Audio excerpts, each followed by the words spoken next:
एक दिवस अस्मिता तिच्या घराची साफसफाई करत होती तेव्हा तिला एक जुनी डायरी सापडली. अस्मिताने ती डायरी वाचली आणि ती थक्कच झाली. ती डायरी घेऊन अस्मिता तिची मैत्रीण रीटा हिच्याकडे गेली. अरे हे बघ, मला काय सापडलं. तुला माहितीये, या डायरीत एका डेडली गेम बद्दल लिहिलंय. कोणता गेम? मिडनाईट मॅनचा हॉन्टेड गेम. आता ते काय असतं? थांब, मी तुला वाचून दाखवते. कित्येक शतके मिडनाईट मॅन लोकांचे जीव घेत आला आहे आणि या खेळाचं नाव मिडनाईट मॅन यासाठी आहे कारण या खेळाला रात्री 12 वाजताच खेळलं जातं. खेळाचे नियम फार सोपे आहेत. एका कोऱ्या कागदावर खेळणारा आपलं नाव लिहून त्यावर आपल्या रक्ताचा थेंब टाकेल आणि मग घराच्या दरवाज्यावर 22 वेळा ठोकेल. मग खेळणाऱ्याला मेणबत्ती पेटवावी लागेल आणि कोणाही बरोबर हा खुनी खेळ सुरू होतो. असं म्हणतात की 22व्या वेळा ठोकण्याआधीच मिडनाईट मॅन त्या घरात हजर होतो. आता याच्यानंतर खेळणाऱ्याला पूर्ण घरात फिरत राहावं लागतं. जर फिरता फिरता त्याची मेणबत्ती विझली तर त्याला लगेच 10 सेकंदात पुन्हा ती मेणबत्ती पेटवावी लागते. जर कोणत्याही कारणाने ती पेटू शकली नाही तर त्या माणसाची फक्त एकच किंकाळी ऐकू येते आणि काही नाही, मिनिटातच त्याचा मृत्यू होतो. असा कोणता खेळ थोडीच असतो. ही सगळी फालतूगिरी आहे. आता लिहिलं आहे तर होत असेलच ना. मी हा खेळ थोडाच बनवलाय. मला वाटतंय की हा खेळ काल्पनिक आहे. कोणीतरी घाबरवायला हा खेळ बनवला असावा. मलाही असंच वाटतंय. पण जेव्हा मी या खेळाचा इतिहास वाचला तेव्हा मी स्वतः थक्क झाले. अच्छा, थांब, तुलाही वाचून दाखवते. द मिडनाईट मॅन हा कोणता खेळ नाही तर एक वेदनादायक घटना आहे. या कहाणीची सुरुवात 1600 दशकामध्ये झाली. युरोपमधील एका लहानशा गावात एक खूप मोठं कुटुंब होतं, लुसिफर कुटुंब. हे कुटुंब गावात सगळ्यात जास्त श्रीमंत होतं आणि याचा पूर्ण गावात दबदबा होता. गावकरी यांना वाकून नमस्कार करायचे. लुसिफर कुटुंबाचे मुख्य होते मिस्टर लुसिफर, ज्यांची 3 निर्दयी मुलं होती. हे तिघं सैतानापेक्षा कमी नव्हती.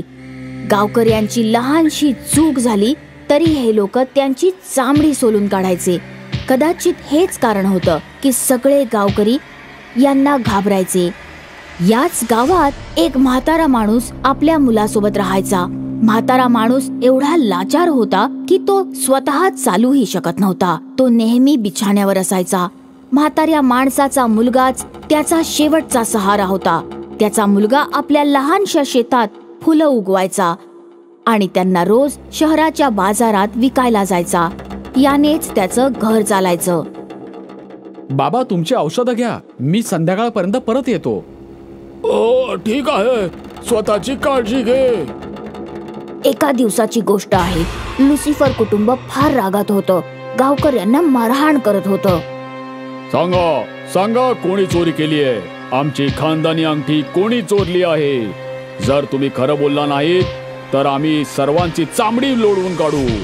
लुसिफरची 3ही मुलं गावकऱ्यांवर चापकाच्या फटकांचा वर्षाव करत होते, पण तरीही त्यांना त्यांच्या अंगठीचा पत्ता लागला नाही. आता फक्त तो म्हातारा आणि त्याचा मुलगाच राहिला आहे. काही असो, आपली खानदानी अंगठी त्या दोघांनीच चोरली असणार. तुम्ही तिघे जा आणि त्या दोघांना इथे घेऊन या. लुसिफरची 3ही निर्दयी मुलं म्हाताऱ्या माणसाला फरफटत त्याच्या घरी आणतात. बोल, आमची खानदानी अंगठी कुठे आहे? मला नाही माहित.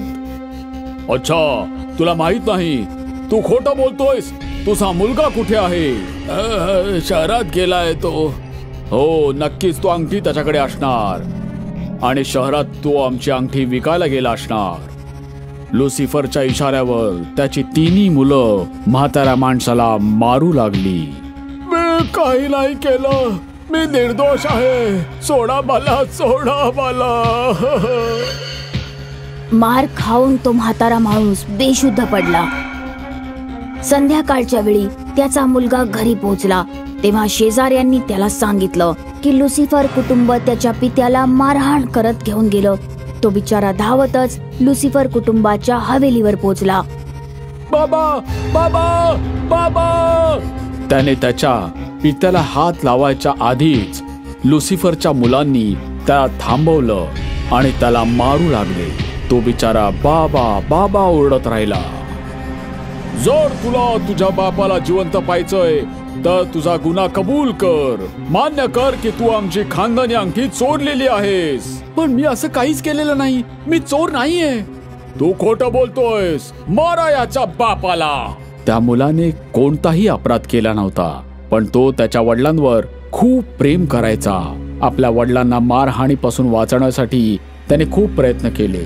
हो हो, मी तुमची खानदानी अंगठी चोरलेली आहे आणि मी ती शहरात विकून सुद्धा आलो. आता तुम्हाला ती शिक्षा द्यायची मला द्या. माझ्या बाबाला सोडून द्या. माझ्या बाबाला सोडून द्या. एवढं ऐकताच लुसिफरची तिन्ही मुलं भडकली. ते अजून रागाने मुलाला मारू लागले. थांबा थांबा. आता तू जर तुझा गुन्हा कबूल करतो आहेस तर तुला शिक्षाही मिळणार. लुसिफरची तिन्ही मुलं त्या मुलाला फरफटत अंधाऱ्या कोठडीत घेऊन गेले आणि तिथे त्याच्या समोर एक कोरा कागद ठेवला. या कागदावर तू तुझं नाव लिही. त्या बिचाऱ्याने आपल्या रक्ताळलेल्या हाताने त्या कागदावर त्याचं नाव लिहिलं आणि तेव्हाच लुसिफरच्या एका मुलाने चाकूने त्याचं डोकं धडावेगळं केलं. त्याच्या रक्ताचे शिंतोडे त्या कोऱ्या कागदावर पडले आणि तो तिथेच मरण पावला. जेव्हा म्हातारा माणूस शुद्धीवर आला तेव्हा त्याने आपल्या मुलाची ही हालत पाहिली. माझ्या मुलाला तुम्ही मारलं. तुम्ही सगळे कोणी जिवंत नाही वाचणार. ज्या कुटुंबाबद्दल तुम्हाला एवढा गर्व आहे तो सगळा नष्ट होऊन जाईल. हा शाप आहे माझा. तुम्ही सगळ्यांचे सगळे मरणार मरणार मरणार सगळे. एवढं बोलून तो म्हातारा माणूसही तिथेच मृत्यू पावला. असं म्हणतात की म्हाताऱ्याच्या मृत्यूनंतर काही दिवसांनीच लुसिफर आणि त्याच्या सगळ्या कुटुंबांची प्रेत सापडली. सगळ्यांची मुंडकी कापलेली होती. कोणीही जिवंत वाचला नाही. म्हाताऱ्याचा शाप पूर्ण झाला. या घटनेच्या नंतर अनेक वर्षांनी 2 मित्र होते ज्यांना शैतानी शक्तींना जागृत करण्याचा शौक होता आणि म्हणून त्यांनी विचार केला की ते मिडनाईट मॅनला बोलवतील आणि त्याच्याशी बोलतील. एकदम अशाच पद्धतीने त्यांनी आपलं नाव कागदावर लिहिलं. त्यावर आपल्या रक्ताचे थेंब टाकले आणि वाट बघू लागले. अचानक त्यांच्या दरवाज्यावर टकटक होऊ लागली. कोणीतरी न थांबता त्यांचा दरवाजा ठोकत होता. ते दोघे घाबरले आणि जेव्हा 22व्या वेळी टकटक झाली तेव्हा अचानक त्यांची मेणबत्ती विझली आणि त्यांच्या समोर तो सैतान होता, द मिडनाईट मॅन. त्यानंतर त्या दोन्ही मुलांची प्रेत सापडली. आता सांग, हा खेळ काल्पनिक आहे? यार, हा तर फारच भीतीदायक खेळ आहे. आणि हे बघ, शेवटी काय लिहिलंय. काय? चुकूनही हा खेळ कधी ट्राय करू नका. अस्मिता, पण काय गॅरंटी आहे की हे सगळं खरंच लिहिलेलं असेल? ही फक्त एक स्टोरी असेल तर? मला तर हे खरं वाटतंय. जर तुझा विश्वास बसत नसेल तर तूच ट्राय करून बघ. पण मी तुझी साथ नाही देणार. मी चालले माझ्या घरी. अस्मिता तिच्या घरी परत निघून गेली, पण रीटा अजूनही बावचळलेली होती. खरंच एखादा मिडनाईट मॅन असेल? मला नाही वाटत की असं काही असू शकतं. हे सगळं खोटं आहे, बकवास आहे. मी काम करते, हा गेम ट्राय करून सिद्ध करते. हातच्या काकणाला आरसा कशाला? रीटाने एक कोरं पान घेतलं आणि त्याच्यावर तिने तिचं नाव लिहिलं. आता फक्त रक्ताचा एक थेंब टाकायचा आहे. आणि मग रीटाने आपल्या रक्ताचा एक थेंब टाकला. रक्त टाकताच तिच्या घराचं वातावरण बिघडलं. दरवाजे खिडक्या धडधड वाजू लागल्या. ती इकडे तिकडे पाहताच ती समोर कोण येतोय? The midnight man. दुसऱ्या दिवशी अस्मिताने रीटाचं प्रेत पाहिलं आणि ती समजली. कदाचित तुला या खेळाबद्दल मी सांगितलंच नसतं. तर आज तू जिवंत असतीस. रीटाला तिचा जीव गमवावा लागला, तेही फक्त एका खेळामुळे. खरंच लिहिलेलं त्या डायरीत, चुकूनही हा गेम ट्राय करू नका.